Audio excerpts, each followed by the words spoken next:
Labasaritas! Good morning mga Jong and mga Jai! Eto at ako naman nagpe-prepare. Kumakain ako ng breakfast kasi para may energy ako buong araw.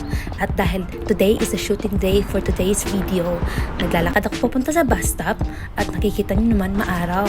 Medyo mainit na because it's springtime! Ayan, pumasok na ako sa bus. Kita nyo naman sa area na to, maraming mga buildings at saka mga mall. Yan, isa sa mga mall yung Europa. Okay, at eto naman ako, nag-iimot-imot. Okay ka lang dyan, Sai? At eto na nga, at bumaba na nga ako sa bus. Eto, maraming mga bike dito, walang magnanakaw dyan. Dahil nakalak yan.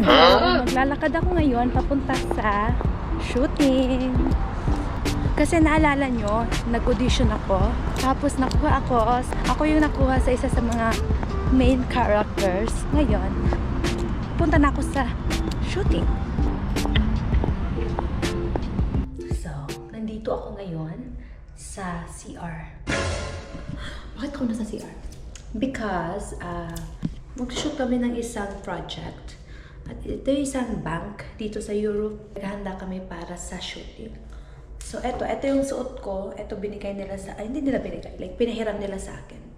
So, may necklace, tapos may mga rings. For today's video, office girl ako. So, ayan. Ito na. Ito na yung vibe check, fit check. Kasi malamig. Malamig daw dito. Pero ngayon, actually, mainit dito ngayon. Pero, yung setting is parang winter, malamig. So, kailangan naka-sweater, naka-neck, turtleneck. So, medyo mainit. Mainit sa feeling. Pero okay naman. Kasi, you know, it's a good experience, di ba? So, wala silang ginawa sa buhok ko. Ganito lang. Lugay lang. Parang nasa office ka lang talaga. Bago ako pumunta dito, naglagay na ako ng makeup. Kasi minsan, pag yung sa makeup artist kasi, minsan hindi nila alam yung ano yung color na foundation ko. So, ako na lang nung naglalagay. Ito din ako mag-i-internalize. Sige.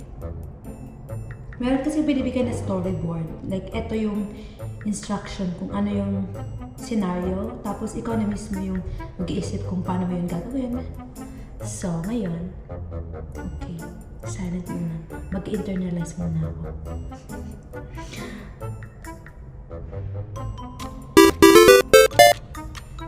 Huh?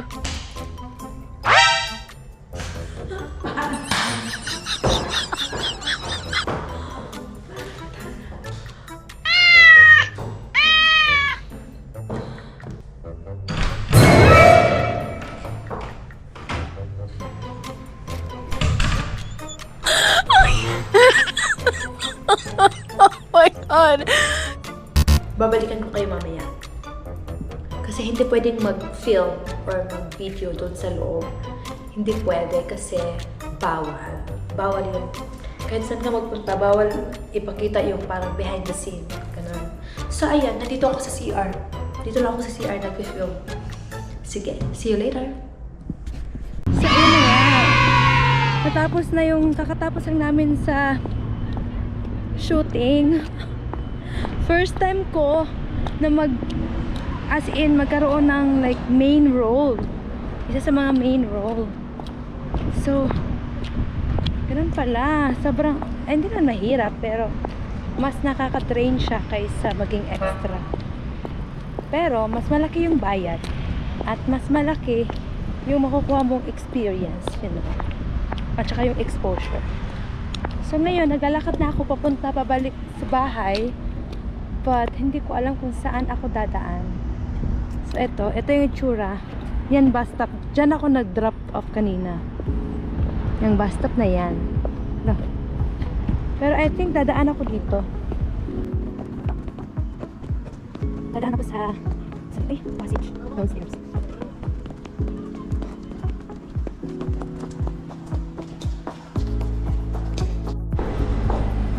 Galing ako sa shooting. Naglalakad ako papunta sa may sakura. Tignan natin, may sakura dito ngayon kasi it's spring. During the springtime, may sakurang nabubulog yung mga cherry blossoms and sakura. Magkaiba pala yung sakura at saka cherry blossoms. Yung traffic ngayon kaya hindi na lang ako nag-bus. Tignan nyo. Sobrang traffic. Sa sobrang traffic, maglalakad na lang ako. Kasi parang mas mabilis pa yung lakad ko kaysa usad ng traffic. Pero, yung traffic dito is not the same as in Manila. Manila is another level na traffic. Okay. Wala bang dukuron? Wait lang.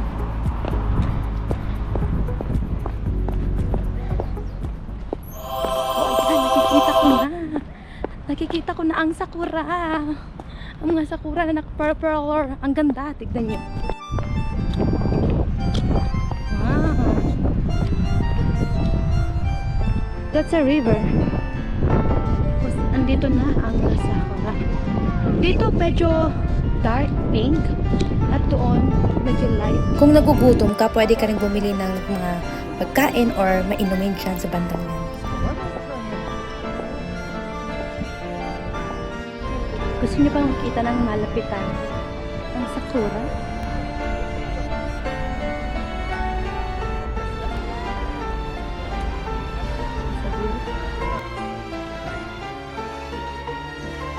Parang wala siyang amoy.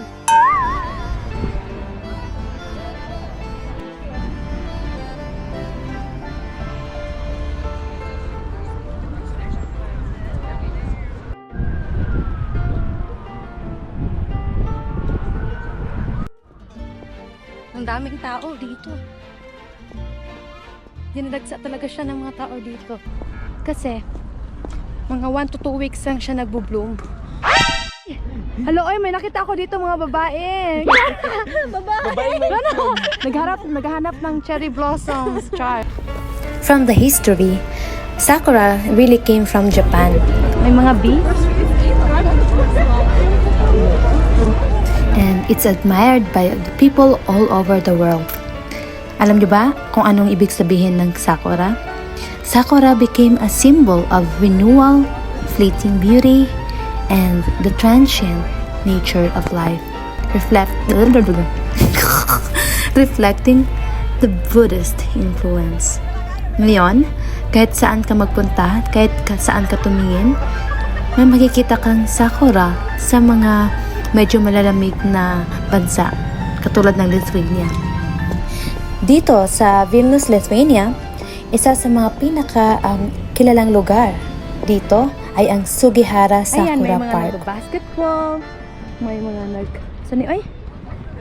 nagsuscooter, skating, skateboard. Ganon, may mga nagsiskateboard dyan. At ito yung White Bridge.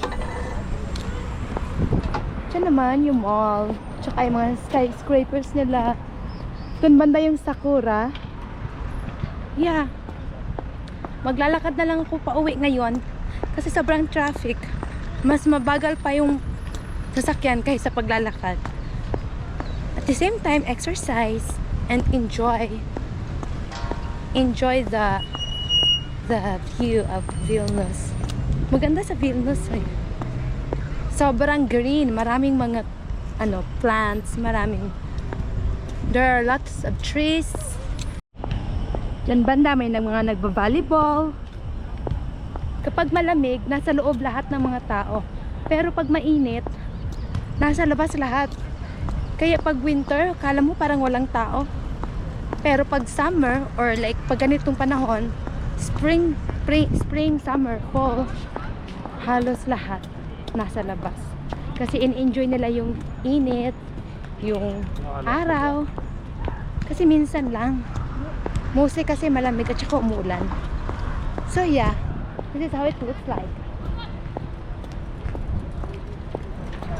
Mapabata, matatanda, pupunta sila sa labas kasi sobrang fresh ng hangin.